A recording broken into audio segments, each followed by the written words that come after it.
देखिए, लालू जी का परिवार भ्रष्टाचार के लिए जाना जाता है, चोरी के लिए जाना जाता है।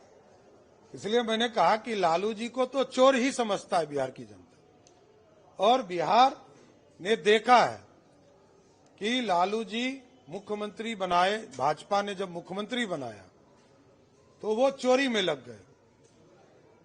बिहार के बेजुबान जानवरों के चारा खा गए, बिहार में अलकतरा पी गए, और जब देश में रेल मंत्री बने तो नौकरी के बदले जमीन लेना शुरू की। तो बिहार ने 15 साल तक लालू जी के परिवार को सत्ता दिया।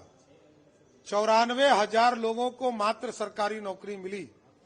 नीतीश जी के शासनकाल में 18.5 लाख लोगों को सरकारी नौकरी मिली और लगभग करोड़ों लोगों को रोजगार देने का काम एनडीए की सरकार ने किया। इसलिए बिहार की जनता जानती है, एक तरफ डिलीवर करने वाली सरकार है, विकास करने वाली सरकार है, अच्छे सड़क देने वाली सरकार है, घर घर बिजली पहुंचाने वाली सरकार है, मोदी जी का डबल इंजन की सरकार है, जो जीएसटी के माध्यम से करोड़ों रुपया लोगों के बचाने का काम कर रही। इसलिए जनता जानती है, एक तरफ सिर्फ घोषणा, चुनाव जीतना, ये रंगल सियार है। आप समझ लीजिए कि रंगल सियार। इसलिए मैंने कहा कि 2,70,00,000 लोगों को सरकारी नौकरी देने के लिए 12 लाख करोड़ रुपया चाहिए। बिहार का बजट 3,17,000 करोड़ है, उसमें से भी 2 लाख करोड़ से अधिक रुपया आदरणीय मोदी जी की सरकार देती है। मात्र 70,000 करोड़ रुपया का अपना संसाधन। अभी 85,000 करोड़ रुपया हम तनख्वाह में देते हैं, जो 22 लाख लोगों को हम तनख्वाह दे रहे हैं।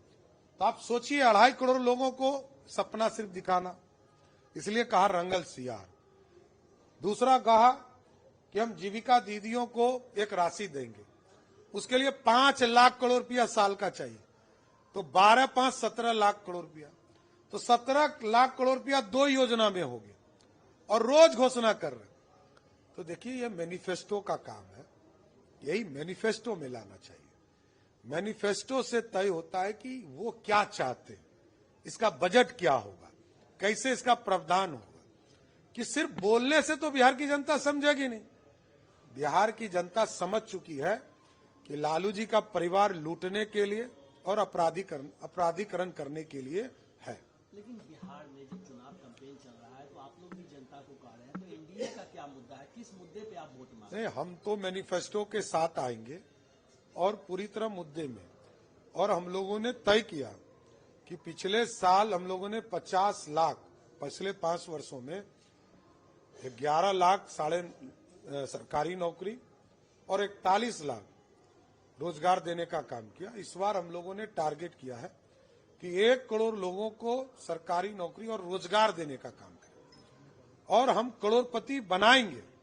इसलिए आज जीविका दीदियों को इससे जोड़ा गया और उनके खाते में 10,000 रुपया इसलिए दिया गया कि वही जीविका की बहन जो एक समय पोशाक के लिए स्कूल गई, साइकिल से स्कूल गई, उनको इंसेंटिव गया जिससे कि वो आगे की पढ़ाई कर पाई, आज उसको लखपति बनाना है।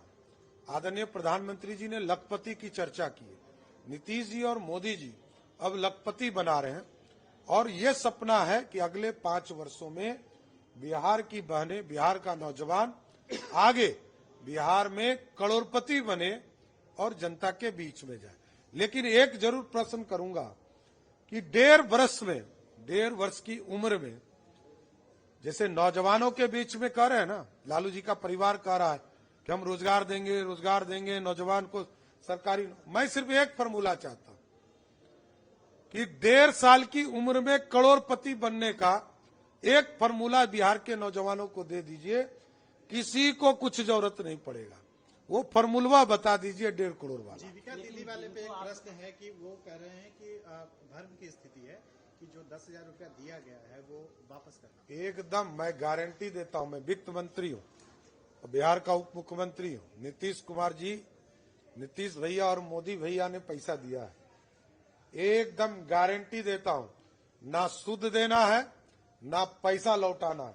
100% ये राशि उन बहनों को दिया गया है जिससे कि वो आगे लखपति बनने का सपना देख सके। लेकिन जिनको आप भ्रष्टाचार का प्रतीक बता रहे हैं वो तो अपने को नायक बता रहे हैं, नायक का पोस्टर लगा के अब देखिए, जो महानालायक हो, जो बिहार की जनता जानती है जिसको खलनायक, उसका नाम है लालू प्रसाद।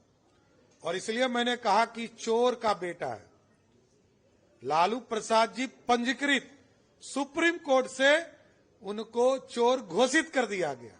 इसलिए मैं बोल रहा हूं, मैं नहीं बोलता, मैं और किसी नेता के बारे में नहीं कह रहा, लेकिन लालू प्रसाद जी को बिहार और सुप्रीम कोर्ट ने, बिहार की जनता ने भी चोर घोषित किया।